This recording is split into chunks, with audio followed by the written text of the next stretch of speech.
예배 후에 정기재직회 시간이 있습니다. 재직분들은 자리에 남아주시면 감사하겠습니다. 말씀 우리 듣기 전에 오늘 안수입사 헌신 예배이기 때문에 제가 한번 기도하고 말씀을 전하겠습니다. 하나님 아버지 감사합니다. 코로나 어려운 속에서도 저희들을 사순절의 예배자로 세워주시고 안수집사님들과 함께 헌신의 자리에 나아갈 수 있도록 저희들을 예배자로 세워주심에 감사드립니다.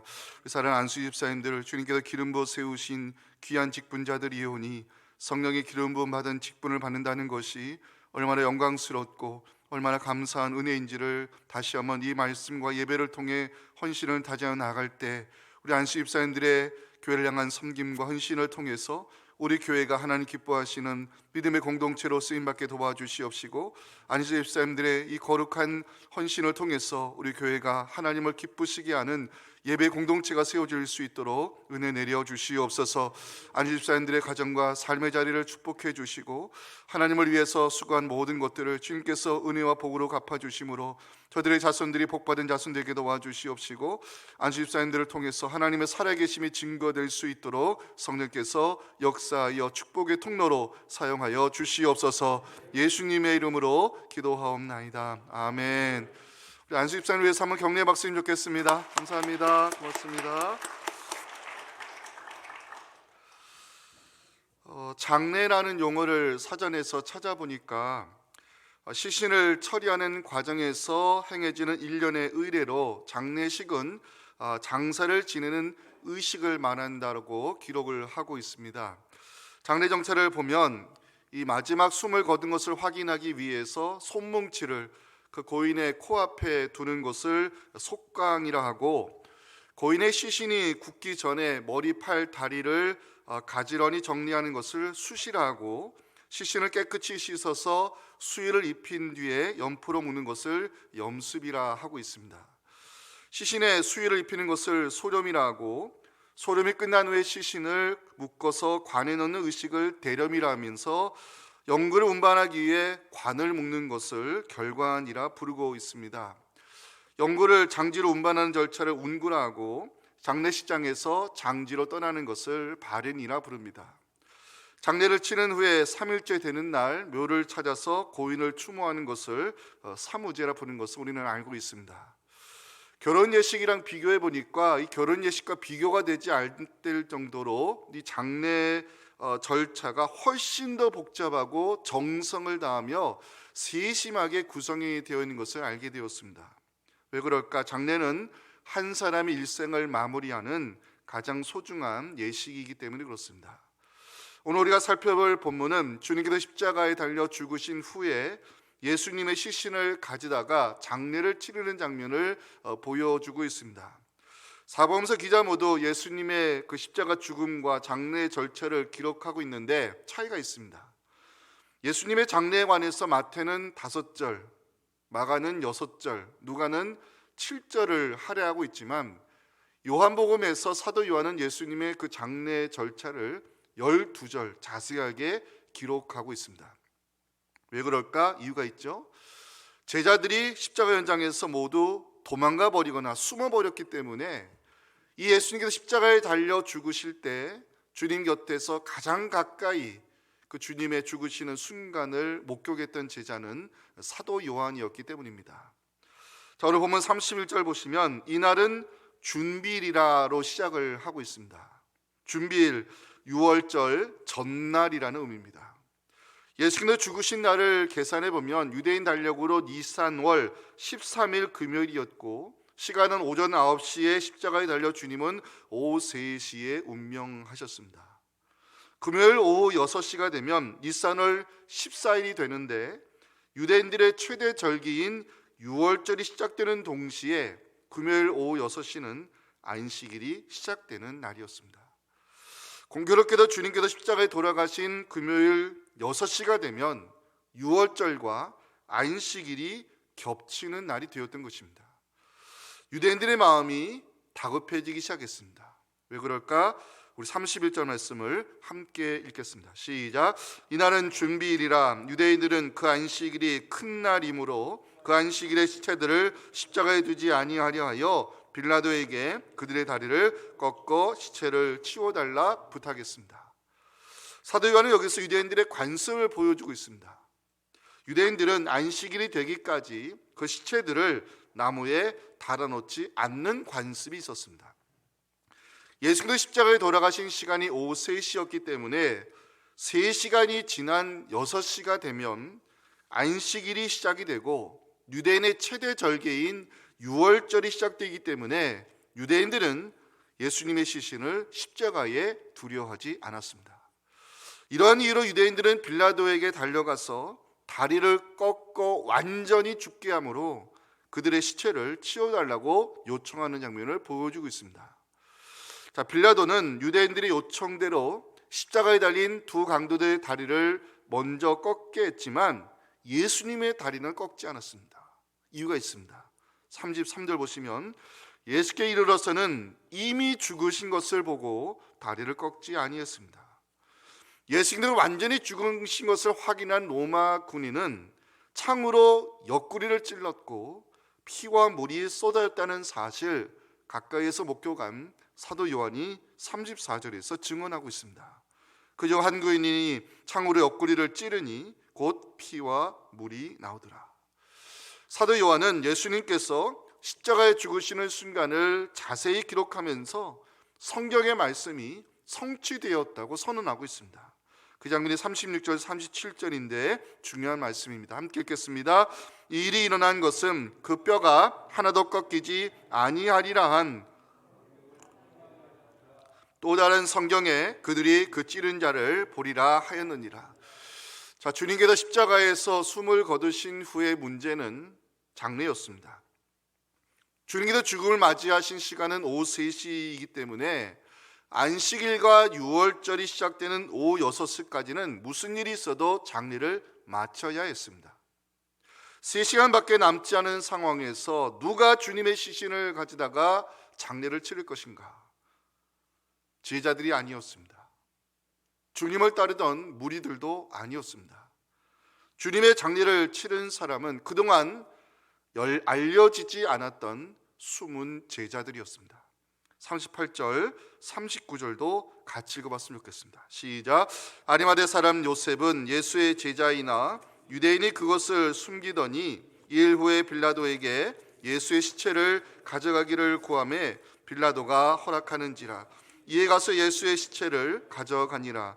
일찍이 예수께 밤에 찾아왔던 니고데모도 몰약과 침향 섞은 것을 100리트라쯤 가지고 온지라. 아멘. 아리마대 요셉과 니고데모는 새 무덤에 주님의 시신을 안착하였고 향품과 함께 세마포로 정성껏 장례를 치르는 장면을 사도 요한은 오늘 40절 41절에서 보여주고 있습니다. 이에 예수의 시체를 가지다가 유대인의 장례법대로 그 향품과 함께 세마포로 쌌더라. 예수께서 십자가에 못 박히신 곳에 동산이 있고 동산 안에 아직 사람을 장사한 일이 없는 새 무덤이 있는지라. 주님의 일생을 마무리하는 이 소중한 이 장례 절차에 귀하게 헌신했던 이 아리마대 요셉과 니고데모를 통해서 하나님께서 오늘 안수집사 헌신 예배를 통해 어떤 말씀을 들려주실지 함께 은혜를 나누기 원합니다. 첫째 메시지는 예수님은 하나님의 뜻을 이루기 위하여 순종의 제물이 되셨음을 사도 요한은 첫 번째 메시지로 전하고 있습니다. 31절 말씀이 오늘 본문을 풀어가는 참 중요한 구절인데 보시면 유대인들이 빌라도에게 다리를 꺾어서 시체를 치워달라고 부탁하는 장면이 나오고 있습니다. 이날은 준비일이라 유대인들은 그 안식일이 큰 날이므로 그 안식일의 시체들을 십자가에 두지 아니하려 하여 빌라도에게 그들의 다리를 꺾어 시체를 치워달라 부탁했습니다. 자, 주님께서 십자가에 달리신 날은 금요일이었고 유대인들에게는 준비일이었습니다. 준비일이라는 것은 유대인들이 가장 소중하게 여기는 유월절을 준비하는 날을 의미합니다. 공교롭게도 주님께서 십자가에 달리신 성금요일은 유월절과 안식일이 겹치는 날이었습니다. 주님은 성금요일 오전 9시에 십자가에 달리셨고 오후 3시에 죽으셨습니다. 시간적으로 따지면 3시간이 지난 후인 6시가 되면 안식일이 시작이 되고 유대인 최대 절기인 유월절이 시작되는 날이었습니다. 안식일과 유월절이 겹치는 그날을 사도 요한은 31절에서 그 안식일이 큰 날이었다고 기록하고 있습니다. 유대인들은 안식일이 되기까지 시체를 나무에 달아놓지 않은 관습이 있었기 때문에 빌라도에게 찾아가 다리를 꺾고 시체를 치워달라고 요청하고 있습니다. 자, 다리를 꺾어달라는 이유가 뭐냐? 십자가에 달린 사람들은 보통 중범죄자들이었습니다. 로마 정부는 십자가형을 통해서 범죄의 심각성을 알리는 홍보 효과를 중요하게 여겼습니다. 그래서 십자가형을 집행할 때는 죄수의 다리를 십자가 나무에 바짝 묶어가지고 그 다리 밑에 발판을 두어서 그 몸을 지탱하고 숨을 쉬게 했습니다. 십자가에 달린 사람의 다리를 꺾어버리면 더 이상 숨을 쉬기가 어려워지고 그 십자가에 달린 사람은 곧장 죽을 수밖에 없습니다. 유대인들이 다리를 꺾어달라 요청하는 것은 십자가형을 빨리 종결시켜달라는 의미입니다. 빌라도는 유대인들의 요청대로 강도들의 다리를 꺾게 했지만 예수님의 다리는 꺾지 않았습니다.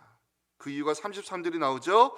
예수께 이르러서는 이미 죽으신 것을 보고 다리를 꺾지 아니했습니다. 자, 오늘 본문을 제가 여러 번 읽고 묵상하는 가운데 사도 요한이 예수님의 다리가 꺾이지 아니했다는 것을 대단히 강조하는 느낌을 제가 받았습니다. 왜 그럴까? 이유가 있겠죠. 첫째는 예수님의 그 무죄를 알리기 위함이었습니다. 이것이 구약 성경에서는 의인의 보호라는 단어로 증거를 하고 있는데 36절부터 제가 의인의 보호에 대한 구약의 말씀을 좀 전하기 원합니다. 36절 보시면 이 일이 일어난 것은 그 뼈가 하나도 꺾이지 아니하리라 한 성경의 말씀이 응하게 되었다고 성경은 오늘 우리에게 증거하고 있습니다. 자, 그 뼈가 하나도 꺾이지 아니하라는 구절이 어디에 나올까요? 시편 34편 19절 20절에 나오는데 여기서 의인의 보호라는 신학적 개념이 등장합니다. 함께 읽겠습니다. 의인은 고난이 많으나 여호와께서 그의 모든 고난에서 건지시는도다. 그의 모든 뼈를 보호하심이요 그 중에서 하나도 꺾이지 아니하도다. 하나님은 시편 기자를 통해 의인의 보호를 약속하셨고 예수님의 뼈가 하나도 꺾이지 아니하므로 이 시편 구약의 말씀이 성취되었다는 사실을 사도 요한은 강조하고 있습니다. 의인의 보호라는 단어 속에는 주님은 비록 십자가에 달려 죽으셨지만 죄가 없으신 분이라는 사실을 성경은 전하고 있습니다. 주님께서 죄가 없으셨다는 것은 여러 증인들의 고백에서 등장하고 있습니다. 요한복음 19장 6절 보면 빌라도가 예수님의 죄 없음을 선언했습니다.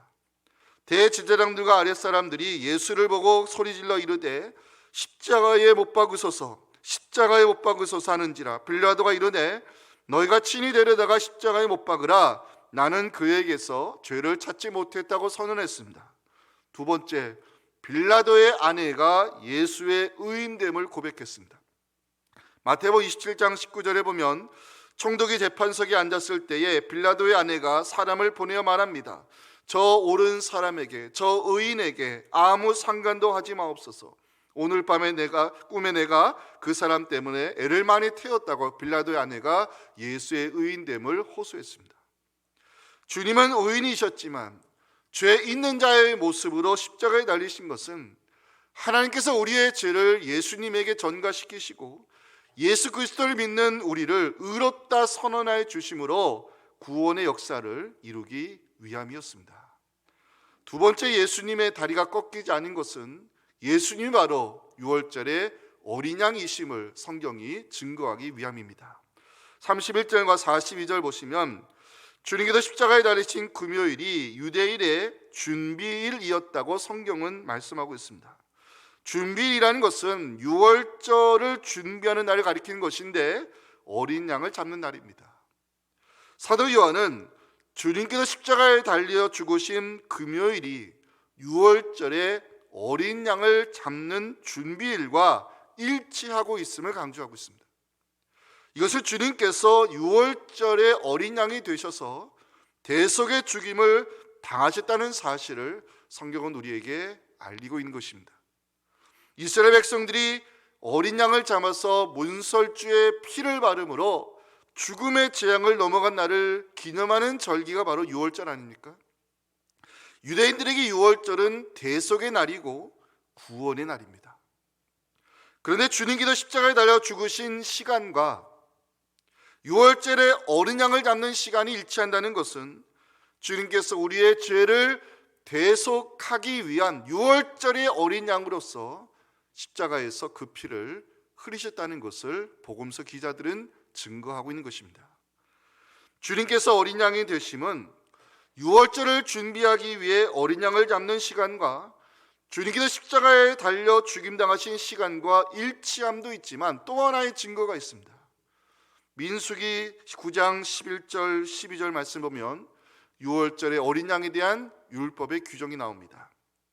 둘째 날 열넷째 날 해 질 때에 그것을 지켜서 어린 양의 무교본과 쓴나물을 아울러 먹을 것이고 아침까지 그것을 남겨두지 말 것인데 그 어린 양의 뼈를 하나도 꺾지 말고 통째로 먹으라고 성경 규정하고 있어요.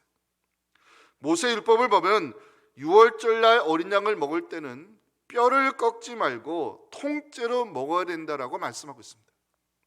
사도 요한은 예수님의 다리가 꺾이지 아니했다는 사실을 강조하면서 주님은 우리의 죄를 대속하기 위해서 유월절의 어린 양으로 희생 제물로 죽으셨다는 사실을 전하고 있습니다. 주님께서 우리의 구원을 위해서 대속의 죽임을 당하셨다는 것을 보여주는 것이 오늘 본문 34절입니다. 함께 읽겠습니다. 시작. 그중 한 군인이 창으로 옆구리를 찌르니 곧 피와 물이 나오더라. 아멘. 주님은 성경의 말씀대로 다리가 꺾이지 아니하였지만 로마 군인이 옆구리를 찌르므로 피와 물을 쏟으셨다고 사도 요한은 전하고 있습니다. 피가 쏟아졌다는 것은 죽음을 의미하는 것이고, 물이라는 단어는 성경에서 거듭남의 상징으로 새 생명을 뜻하는 단어가 물입니다. 주님께서 십자가에서 피와 물을 쏟아주신 것은 대속적 죽음을 통해서 우리에게 새 생명을 주기 위함이라고 복음서 기자들은 증거하고 있습니다. 마지막 예수님의 다리가 꺾이지 아니한 것을 강조하는 것은 하나님의 말씀이 성취되었다는 증거입니다. 사도 요한은 본문에서 주님의 다리가 꺾이지 아니했다는 사실을 강조하고 있습니다. 자, 그 이유가 뭐냐? 하나님의 말씀이 예수 그리스도를 통해서 성취되었다는 사실을 알리기 위함입니다. 자, 36절 한 번 더 봐주실까요? 이 일이 일어난 것은 그 뼈가 하나도 꺾이지 아니하리라는 성경을 응하게 하려 함이라. 다리가 꺾이지 아니했다는 것은 의인의 뼈가 꺾이지 아니할 것이라는 시편 34편 20절의 말씀이 성취되었다는 것을 보여주고 있습니다. 그의 모든 뼈를 보호하시며 그 중에서 하나도 꺾이지 아니하도다. 또 하나 37절 보시면 또 다른 성경에 그들이 그 찌른 자를 보리라 하였니라 이 말씀이 나오는데, 이 구절은 스가랴 12장 10절의 말씀이 성취되었다는 것을 보여주고 있습니다. 내가 다윗의 집과 예루살렘 주민에게 은총과 간구하는 심령을 부어주리니 그들이 그 찌른 자를 볼 것이라고. 그 찌른 자를 볼 것이라는 스가랴 12장 10절의 말씀이 바로 오늘 로마 군인들이 예수님을 찌른 것들을 여러 증인들이 보았다는 말씀으로 성경의 말씀이 성취되었다는 것을 증거하고 있습니다. 여러분 기억하실 것은 십자가의 현장에서 일어나는 사건들은 모두 고난당하는 메시아에 대한 성경의 말씀이 성취되는 과정을 보여주고 있다는 사실입니다. 대표적인 것을 소개한다면 주님께서 십자가에 달리셨을 때 가상칠언의 말씀을 전하셨지만 그 중에 한 말씀이 내가 목마르다는 말씀이었습니다. 요한복음 19장 28절 보시면 주님께서 십자가에 달리셨을 때 예수께서 모든 일이 이미 이루어진 줄 아시고 성경을 응하게 하려 하사 내가 목마르다고 말씀했습니다. 이 장면은 주님께서 시편 60편 21절의 말씀을 성취하는 과정임을 성경은 우리에게 보여주고 있습니다. 그들이 쓸개를 나의 음식물로 주며 목마를 때에는 초를 마시게 하였사오니. 자, 또 한 군데 소개하겠습니다. 오늘 41절 말씀을 한번 봐주실까요? 41절 한번 읽어보겠습니다. 시작. 예수 십자가에 못 박히신 곳에 동산이 있고 동산 안에 아직 사람을 장사한 일이 없는 새 무덤이 있는지라. 주님의 시신을 안치했던 새 무덤은 아리마대 부자였던 요셉이 자신을 위해서 준비한 무덤이었습니다. 이것 또한 성경의 말씀이 성취되는 장면임을 이사야 53장 9절에서 보여주고 있습니다. 그는 강포를 행하지 아니하였고 그 배에 거짓이 없었으나 그의 무덤이 악인들과 함께 있었으며 그가 죽은 후에 부자와 함께 있었도다. 예수님의 일생을 한마디로 정의하면 하나님의 말씀이 성취되는 삶이었다라고 정의할 수 있습니다. 인간의 몸을 입고 오신 성육신, 병든 자를 치유하시고 귀신 들린 자의 그 얽매임을 풀어주셨던 메시아의 기적, 고난 주간의 여러 행적들, 십자가의 순환, 마지막 장례 절차까지 주님은 하나님의 말씀을 이루어 드리기 위하여 일평생 헌신하셨습니다. 성경의 말씀이 성취되었다는 것은 하나님의 뜻이 이루어졌다는 의미입니다. 여기에 순종의 제물이 필요합니다. 주님께서 사람들에게 모욕당하시고 조롱의 말을 들으시면서도 끝내 십자가에서 내려오지 않으신 것은 하나님의 뜻을 이루기 위한 순종의 마음이 있었기 때문입니다. 우리가 사역 현장에서 직분자로 섬길 때, 잘 들으세요 우리 안수 집사님들, 우리가 사역 현장에서 직분자로 섬길 때 가장 중요한 것은 하나님의 뜻이 이루어지는 데 있습니다. 사역은 우리의 뜻을 이루는 현장이 아니라 하나님의 뜻이 이루어지는 현장이 사역입니다. 여기에 순종의 제물이 필요합니다. 주님은 얼마든지 로마 군인들을 물리칠 수 있었고요, 고난의 순간을 피할 수 있었으며 얼마든지 십자가에서 내려올 수 있었습니다. 그런데 주님께서 십자가의 순환을 당하시면서 마지막으로 선포하신 말씀이 있죠. 요한복음 19장 30절을 다 함께 읽겠습니다. 시작. 예수께서 신 포도주를 받으신 후에 이르시되 다 이루었다 하시고 머리를 숙이니 영혼이 떠나가시니라. 다 이루었다는 선언은 주님의 십자가 죽음을 통해서 세상을 구원하고자 하시는 하나님의 뜻이 이루어졌다는 의미입니다. 하나님의 뜻이 이루어지는 현장에는 순종의 제물이 필요함을 보여주는 것이 십자가입니다. 사랑하는 우리 성도 여러분, 그리고 우리 안수집사 여러분, 헌신을 다짐한다는 것은 열심을 다짐하는 것이 아닙니다. 진정한 헌신은 순종의 마음에서 시작함을 기억하시고 섬김을 다짐하는 우리 안수집사님들과 우리 성도님들을 통해서 우리 교회가 하나님의 뜻을 이루어 드리는, 하나님이 기뻐하시는 믿음의 공동체 함께 세워가기를 주님의 이름으로 축원합니다. 자, 마지막 메시지입니다. 숨어있는 제자 되지 말고 십자가의 은혜를 증거하는 주의 제자가 되어야 된다라고 사도 요한은 마지막 메시지를 전해줍니다. 자, 예수님께서 십자가에 죽으신 후에 두 가지 문제가 생겼습니다. 유대인들은 안식일과 유월절이 겹치는 그 금요일 저녁 6시까지 십자가에 달린 예수의 시체를 치워달라고 빌라도에게 요구했습니다. 3시간 안에, 지금 주님이 십자가에 달린 시간 오후 3시잖아요. 안식일과 유월절 시작되는 그 오후 6시, 그 3시간 안에 장례를 치러야 되는 문제가 생긴 것입니다. 또 하나의 문제는 누가 그 장례를 주관하느냐의 문제입니다. 3시간 안에 장례를 마쳐야 되는 문제와 누가 장례를 주관하느냐의 문제를 해결하는 사람들이 있습니다. 아리마대 요셉과 니고데모입니다. 자, 먼저 아리마대 요셉을 한번 살펴보면 이 사람이 어떤 사람일까? 38절을 함께 읽겠습니다. 시작. 아리마대 사람 요셉은 예수의 제자이나 유대인이 두려워 그것을 숨기더니 2일 후에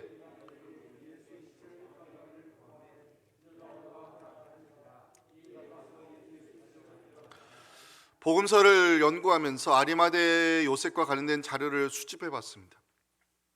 자료가 거의 없었습니다.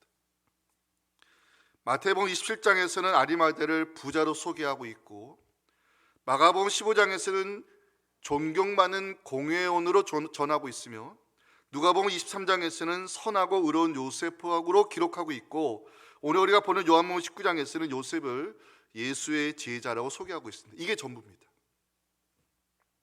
신기한 것은 이 아리마대 요셉이 예수님의 장례와 관련하여 등장하고 있지만 다른 곳 어디에서도 성경에서 아리마대 요셉을 찾아볼 수가 없습니다.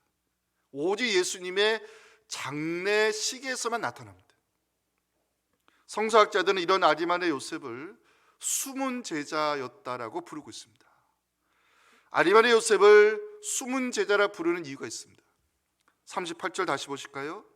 아리마대 사람 요셉은 예수의 제자이나 유대인이 두려워 예수의 제자됨을 숨겼던 사람입니다. 그래서 성경에 잘 등장하지 않습니다. 아리마대 요셉은 예수의 제자였으나 숨은 제자였고 유대인이 두려워 제자됨을 숨겼다고 성경은 기록하고 있습니다. 이해가 되는 부분입니다. 아리마대 요셉은 산헤드린의 공회원 중에서도 존경받는 공회원이었고 유대인들에게는 인정받는 선하고 의로운 사람이었습니다. 더군다나 아리마대 요셉은 자기의 묘지를 미리 준비할 정도로 부자였습니다. 그 자리에 오르기까지 아리마대 요셉이 쌓아왔던 경력과 인맥과 재산은 무시 못하는 자산입니다. 가진 것이 많음으로 인해서 내려놓을 것이 너무 많음으로 인해서 아리마대 요셉은 예수의 제자였으나 그동안 숨은 제자로 살아왔습니다. 그런데 아리마대 요셉이 숨은 제자의 옷을 벗는 장면이 나옵니다. 마가복음 15장 43절입니다. 아리마대 사람 요셉이 와서 당돌이 빌라도에게 말합니다. 예수의 시체를 달라. 이 사람은 존경받는 공의원이었고 하나님의 나라를 기다리는 자였습니다. 아리마대 요셉이 빌라도에게 들어가서 당돌이 예수의 시체를 달라 요구하고 있습니다. 숨은 제자의 옷을 벗고 예수의 제자됨을 드러내는 순간입니다. 자, 아리마대 요셉이 변화된 이유가 뭘까요? 그 답을 먼저 다음인 이 니고데모도 함께 살펴본 후에 그 답을 함께 찾도록 하겠습니다. 자, 여러분 니고데모를 기억하시죠? 사도 요한이 기록한 요한복음에 보면 니고데모는 모두 3번 등장하는 사람입니다. 첫 번째는 요한복음 3장이죠. 밤중에 찾아와 사람들의 이목이 두려워 밤중에 찾아와 주님과 대화를 나눴던 유대 지도자가 니고데모인데 그때 어떤 대화를 나눴느냐? 그 대화의 주제가 거듭남, 하나님의 나라, 영생에 관한 정말 기독교도 중요하게 여기는 그 중요한 교리의 말씀을 예수님과 나눈 사람이 니고데모입니다. 그때 주님이 니고데모에게 복음 중에 복음을 들려주시는데 그 유명한 말씀 요한복음 3장 16절이 니고데모와의 대화에서 나온 복음입니다. 함께 읽어볼까요? 하나님이 세상을 이처럼 사랑하사 독생자를 주셨으니 이는 그를 믿는 자마다 멸망하지 않고 영생을 얻게 하려 하심이라. 이 유명한 복음 중의 복음이 니고데모와의 대화에서 나온 말씀입니다. 두 번째 니고데모가 등장하는 것은 그 후 예수님께서 사역을 시작하셨을 때 유대 종교 지도자들과 여러 번 부딪혔습니다. 그때 종교지도자들이 예수님을 코너에 몰아붙이면서 예수님을 공격할 때 그때 예수님을 변호했던 사람이 니고데모입니다. 요한복음 7장 50절 51절 보시면 그 중에 한 사람, 공회원 중에 한 사람이라는 뜻인데 예수께 왔던 니고데모가 예수님을 변호하기 시작합니다. 우리 율법은 사람의 말을 듣고 그 행한 것을 알기 전에 함부로 심판하느냐 하면서 예수님을 변호하여 코너에 몰린 주님을 도와드렸던 사람이 바로 니고데모입니다. 이 일이 있은 후에 신기하게 니고데모는 성경에서 사라지게 됩니다. 니고데모 역시 숨은 제자였다가 마지막으로 나타나는 장면이 39절입니다. 일찍이 예수께 밤에 찾아왔던 니고데모도 몰약과 침향 섞은 것을 100리트라쯤 가지고 온지라. 니고데모가 주님의 시신을 장례하기에 가져왔던 이 몰약과 침향의 양이 100리트라였는데 오늘날의 환산 단위로 따져보면 34kg. 성서학자들은 이 정도 양이면 왕의 장례를 치르는 양이었다라고 해석하고 있습니다. 아리마대 요셉이 숨은 제자로 살아오다가 예수의 제자됨을 드리는 이유가 뭘까요? 니고데모 역시 숨은 제자였지만 주님의 장례를 치르기 위해 달려오는 이유가 무엇일까요? 이에 대한 답을 38절에서 찾을 수 있습니다. 38절 가셔서 오늘 설교 제목 표시해 주세요. 2일 후에. 2일 후에. 2일 후에라는 것은 주님께서 십자가에 죽임당하신 후에라는 뜻입니다. 아리마대 요셉과 니고데모는 숨은 제자였지만 십자가의 현장을 지켜보면서 주님의 사랑을 알게 되었고 십자가의 은혜를 체험하게 되었습니다. 아리마대 요셉과 니고데모는 더 이상 숨은 제자가 될 수 없었고 십자가의 복음을 증거하는 예수의 제자가 되기 위해 하나님 주신 것을 주님을 위하여 내어드리는 제자다운 모습을 우리에게 보여주고 있습니다. 아리마대 요셉과 니고데모가 숨은 제자에서 십자가의 주님을 증거하는 예수의 제자가 되었을 때 하나님은 저들의 헌신을 참으로 귀한 은혜로 갚아주셨습니다. 첫째, 아리마대 요셉과 이 니고데모가 주님의 시신을 장례하는 이 소중한 모습을 하나님은 사복음서 기자들을 통해 복음서 모두의 기록으로 남기셨습니다. 두 번째, 아리마대 요셉이 내놓았던 새 무덤, 니고데모가 주님의 시신을 감쌌던 세마포가 부활의 결정적인 증거가 되게 하셨습니다. 마지막, 전승에 의하면 십자가 순환을 목격한 니고데모는 주님을 위하여 헌신을 하다가 훗날 책을 기록하게 되는데 위경에 들어가 있는 빌라도 행전과 니고데모 복음서가 바로 니고데모가 기록한 책으로 알려져 있습니다. 사랑하는 성도 여러분, 숨어있는 직분자 되지 마시기 바랍니다. 숨어있는 직분자 되지 마시고 하나님 기회 주실 때 아리마대 요셉과 니고데모처럼 주님을 위하여 헌신하심으로 하나님께서 그 헌신의 수고를 기억하시고 여러분들의 가정과 삶의 자리에 감당할 수 없는 은혜와 축복으로 갚아주심으로 하나님께 감사와 영광을 올려드리는 주님의 제자, 또 거룩한 직분자 되실 수 있기를 주님의 이름으로 축원합니다. 우리 같이 한번 함께 헌신을 다짐하는 기도를 드리고 예배 마치도록 하겠습니다. 아리마대 요셉과 니고데모는 모두 숨은 제자들이었습니다. 유대인들이 두려워서, 사람들이 이목이 두려워서, 지금까지 쌓아왔던 세상적인 것들을 내려놓기가 힘들어서 숨은 제자로 살아왔습니다. 하지만 저들은 죄 없는 예수님이 자기들의 죄를 위하여 십자가에 죽으신 것을 보았고 십자가의 은혜와 사랑을 저들은 알게 되었습니다. 십자가의 은혜와 사랑을 알게 된 아리마대 요셉과 니고데모는 더 이상 숨은 제자가 될 수 없었고 빌라도에게 예수의 시체를 달라 당돌이 요구하면서 예수의 제자됨을 드러내기 시작했습니다. 니고데모 역시 전승에 의하면 남은 여생을 오직 예수 그리스도를 증거하다가 그가 주님의 행적을 기록하여 책으로 남기면서 예수님을 전하기 위해 자신의 삶을 바쳤던 예수의 제자였습니다. 숨은 직분자 되지 마시고 하나님 기회 주실 때 아리마대 요셉과 이 니고데모처럼 정말 이 귀한 직분을 통해서 예수 그리스도를 섬기며 주의 몸된 교회를 섬기며 성도들을 섬기며 하나님의 나라를 위해 선신해 나갈 때 하나님이 아리마대 요셉과 니고데모의 그 수고를 은혜로 갚아주신 것처럼 하나님의 갚아주심의 은혜가 우리 안식사님들의 섬김의 자리에 임하기를 소망하고 성도님들의 그 섬김의 그 자리에도 임하기를 소망하면서 예수님을 증거하는 주님의 제자로 쓰임받게 해달라고 이를 위해서 우리 같이 한번 함께 뜨겁게 기도하고 오늘 마치도록 하겠습니다. 하나님 아버지 감사합니다. 오늘 안식 선신 예배를 통해서 저희들에게 참 귀한 말씀을 들려주시고 우리의 헌신을 하나님께 다짐할 수 있는 은혜 주시면 하나님 감사를 드립니다.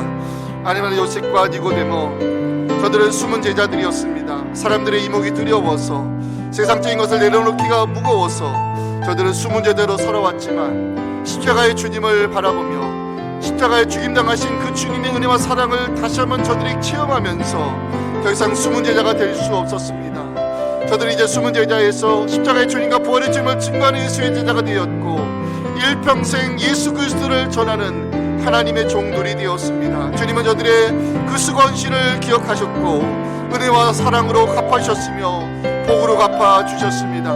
우리 안수 집사님들 숨은 직분자 되지 않게 도와주시옵시고, 하나님 기회 주실 때 예수 그리스도를 섬기며 죄 없는 교를 섬기며 성도들을 섬기며 하나님 나를 위해서 수고해 나갈 때 그 수고와 헌신과 섬김이 저들에게 은혜가 되고 복이 되어서 내가 하나님께 드린 것이 너무나도 없는데 하나님 내게 이렇게 축복이 졌다는 간증을 가지고 주께 영광 올려드리는 주의 직분자들 되게 하여 주시옵소서.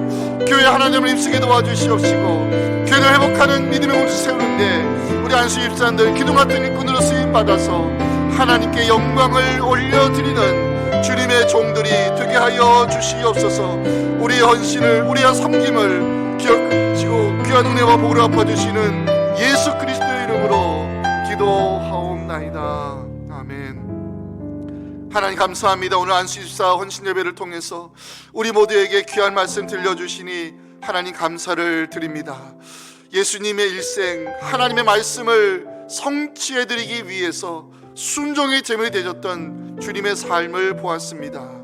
하나님의 뜻이 이루어지는 현장에는 순종의 제물이 필요함을 주님 말씀해 주셨사오니 우리 안수집사님들의 거룩한 순종과 그 헌신과 섬김을 통해서 하나님의 뜻이 이루어지는 주님의 교회가 되게 도와주시옵시고, 이제는 우리가 더 이상 숨은 직분자가 아니라 주님을 섬기며 주의 몸된 교회를 섬기며 성도들을 섬기며 하나님의 나라와 주의 영광을 위해서 헌신하며 나아갈 때 그 헌신의 수고를 기억하시고 감당할 수 있는 은혜와 복을 갚아주시는 하나님께 감사와 영광을 올려드리는 우리 사랑하는 안수 집사님들, 우리 성도님들 되어서 주님께 감사와 영광을 드리는 우리 모두가 되게 하여 주시옵소서.